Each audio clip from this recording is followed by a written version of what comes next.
Bonjour, namasté, j'espère que tu vas bien. Aujourd'hui, je vais t'expliquer comment faire la posture Garudasana, l'aigle, la posture de l'aigle. C'est une posture qui se pratique debout et qui va refermer l'avant du corps. On va refermer les bras et on va croiser les genoux, on va croiser les jambes au-dessus des genoux. C'est une posture d'équilibre, de souplesse, de force aussi quelque part. C'est une posture qui va vraiment concentrer ton esprit, parce qu'on est vraiment obligé d'être dedans, dans cette posture, pour pouvoir la réussir. Donc elle peut se faire à plein de niveaux différents, débutants, plus avancés et confirmés.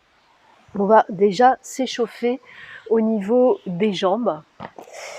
Déjà, on croise les jambes, tu croises tes jambes et puis tu pars un petit peu en avant. Voilà, on va faire ça plusieurs fois. Inspire, expire, serre le ventre, penche-toi en avant. Inspire, expire, inspire, expire. Maintenant, on va faire un petit peu plus compliqué. On va essayer de croiser ses jambes au-dessus de ses genoux. Donc, tu peux te servir de tes mains, bien sûr. Tu vois, tu essayes de croiser tes jambes au-dessus des genoux. Donc, tu vas te retrouver avec les bas de jambes sur les côtés. Ça ressemble un petit peu à la posture de la vache, pour ceux qui connaissent. Voilà. Et tu pars un petit peu en avant, tu remontes. Donc, ça va tirer tout l'extérieur de tes cuisses et au niveau des fesses. C'est assez intense. Voilà, tu n'es pas obligé de descendre les genoux vers le sol. Tu peux les garder comme ça au début, puis au fur et à mesure que tu prendras l'habitude, tes genoux vont pouvoir descendre. Tu vas vers l'avant, tu réinspires, tu remontes, tu expires, tu inspires, tu expires. Et puis on va changer de côté. Alors tu peux le faire plus longtemps, bien sûr, hein. Il faut s'échauffer. Alors, tu vois, je croise mes genoux, mes jambes plutôt au-dessus de mes genoux. Tu inspires, tu expires, inspire, expire, inspire, expire, et puis tu fais ça plusieurs fois pour bien échauffer. Maintenant, on va passer debout. On passe par la posture de la guirlande, tu pousses dans tes jambes et tu vas te retrouver debout sur ton tapis. On va commencer par les bras, puisqu'on a travaillé beaucoup les jambes, là, ça chauffe un petit peu. Alors les bras, qu'est-ce qu'ils font dans la posture de l'aigle? Les bras se croisent au-dessus des coudes, c'est ça la difficulté.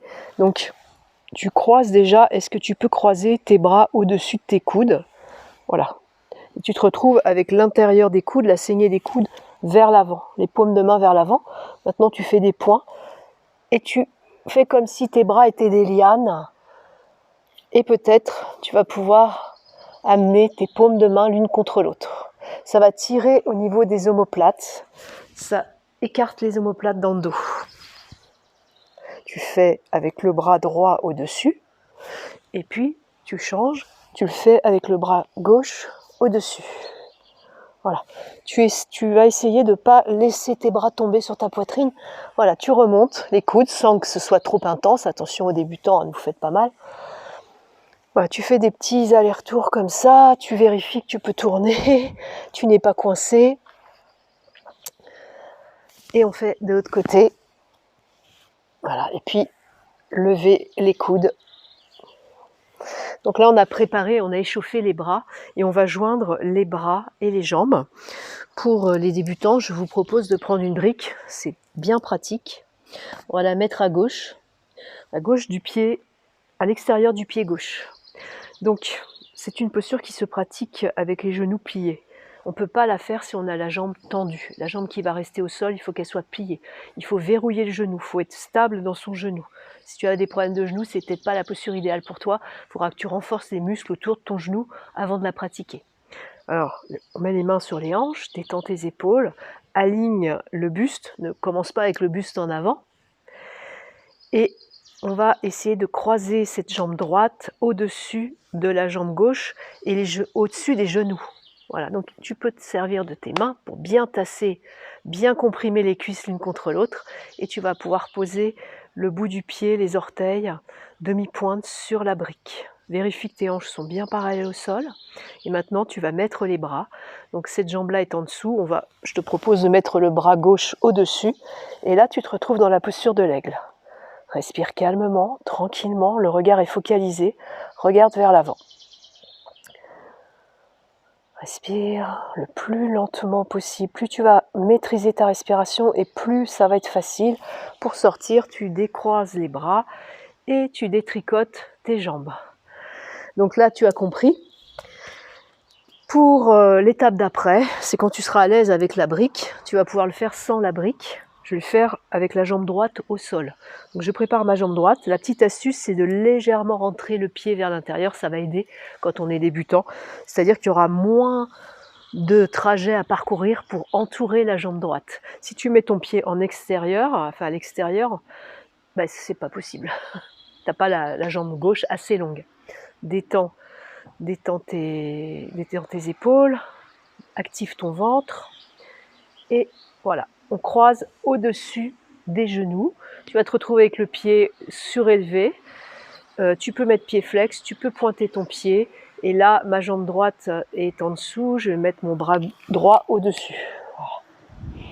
Tu respires, tu essaies de trouver ton équilibre. Ne laisse pas tes bras s'affaisser sur ta poitrine.